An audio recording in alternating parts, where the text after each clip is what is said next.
In 21 minutes. That's all right. Questions? Got two, one on policy and then one sort of about the meeting this week.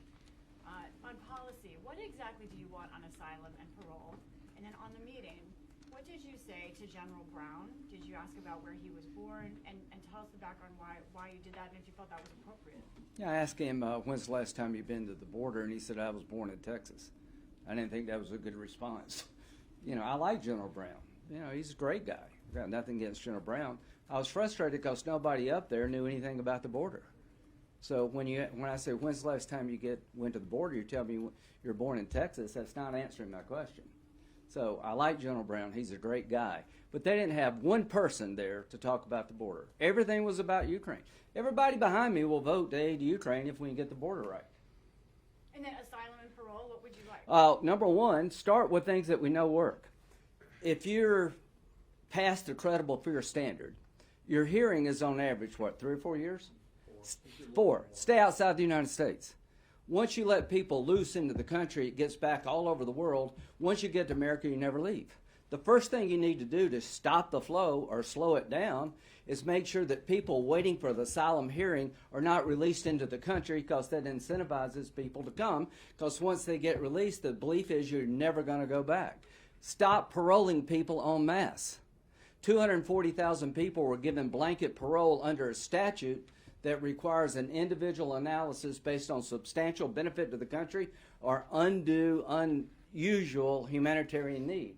Quit abusing the law. He could do both of those things without one bill being passed, has been said. He's chosen to let people loose in the country. He's chosen to abuse the parole law, and his choice has led to a broken border with elevated terrorist threats. Joe Biden has been asleep at the wheel when it comes to the border. You need to wake up, Mr. President, before we get hit. Senator Murphy was asked downstairs if he thought the record 12,000 encounters at the border on Tuesday was a problem, and whether he shares your desire to lower the number of encounters. He says what the problem is that there aren't enough resources to process those encounters. So well, these negotiations should end, because he doesn't understand. It's hard to fix a problem if you don't understand what it's all about. If you think 12,000 people are coming here because we're under-resourced, that's insane.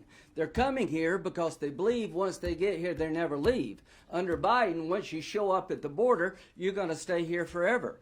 Catch and release is why they're coming, Chris. It's not about resources. The policy choices of allowing everybody to apply for asylum to stay in the country to wait for a hearing 4 years from now has led to a surge at the border. Parole is being abused. It is about policy choices, not about resources. Well, and to be fair, the president's supplemental request was funding. The president's supplemental request was funding to address the symptoms. The symptoms are a New York mayor saying it's out of control.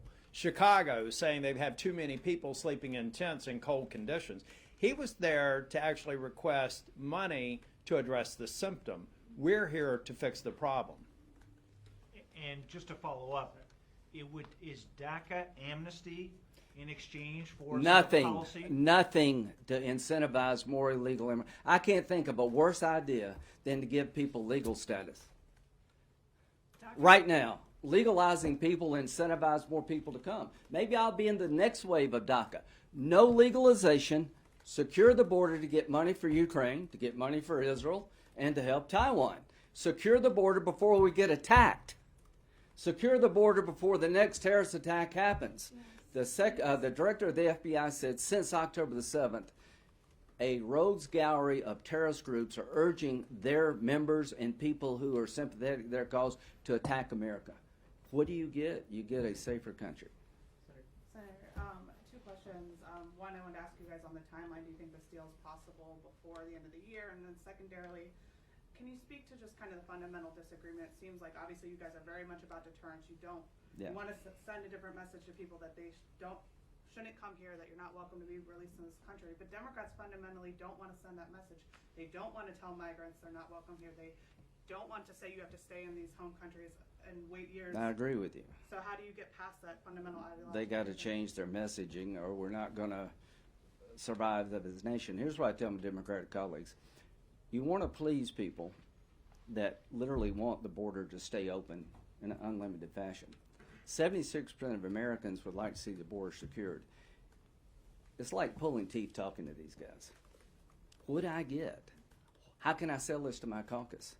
Here's what you need to sell to your caucus. On your watch, on the Biden administration's watch, the largest amount of legal crossings is occurring daily. We're on track to 10 million legal immigrants in 4 years of the Biden administration. The threats to the country at an all-time high. What do you get?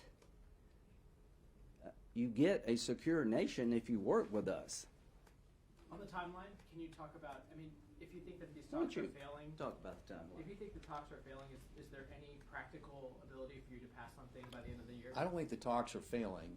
There are conversations going on right now, and I'm hopeful they're going to produce a result. But that happens only if the Democrats get serious. And as has been pointed out, I mean, the Democrat mayor of New York, Eric Adams, is in town today, meeting with Chuck Schumer, and talking about what I'm sure he's been sharing publicly, and that is that this crisis is creating huge problems for him in New York, having to cut education funding, having to close libraries, having to freeze hiring police force. I mean, this has real consequences, not just for border communities, but for communities all across this country. So it's got to be dealt with, it's got to be fixed, and I think the vote yesterday, if nothing else, sent a loud, clear message to the Democrats that that's the case. Now, the White House is going to have to engage, particularly if Senate Democrats are unwilling to do what we're suggesting be done. But this isn't a money issue. You can't throw money at it. This requires changes in policy that change the signals that we're sending to people who are coming across the border illegally, and the magnets that are out there that keep pulling them.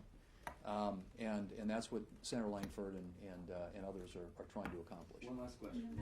Senator, you mentioned that you wanted the president to get involved. Yes. Would you consider policy changes through executive action instead of the legislative changes? Well, number one, that's a really good question. Mr. President, you may not know it, but you could actually fix this without any of us doing anything. You could go back to the policy of making people wait outside the country for their hearing, which is 4 years away. And here's what I know works. You're not going to pay $10,000 or $50,000 to get to the United States to remain in Mexico for 4 or 5 years. That's why people stopped. So parole, tell your Secretary of Homeland Security, stop paroling people on a mass basis. If you did those two things, it would go down dramatically. Now, about policy fixes, we need statutory changes to make it permanent. The President of the United States has all the power he needs to dramatically reduce the flow. To make it lasting beyond his administration, we need a statute. And here's what he needs to understand. If you don't use your executive tools or work with us for a statutory solution, none of us who are supportive of Ukraine, Israel, and Taiwan can vote on a supplemental, because you're making us pick countries abroad over our own homeland security. And I'll end where I started. I've never been more worried about a terrorist attack on our nation than I am right now. It's just not me saying it, it's all the people in the intelligence community. Mr. President, you are the commander-in-chief. You have a house, a plane, and a bunch of people working for you. You're in charge of the intelligence community. You're in charge of our nation's national defense. Mr. President, your own people are telling you America's exposed. And I feel like I'm in an episode of 24. The clock is ticking. Can we get there in time? People tell me they're probably already here. You're probably right, some. But after October the 7th, the number of people who want to punish us for helping Israel is through the roof. Every day that Israel has to fight for its survival and we have a broken border is a dangerous day for America. Thank you.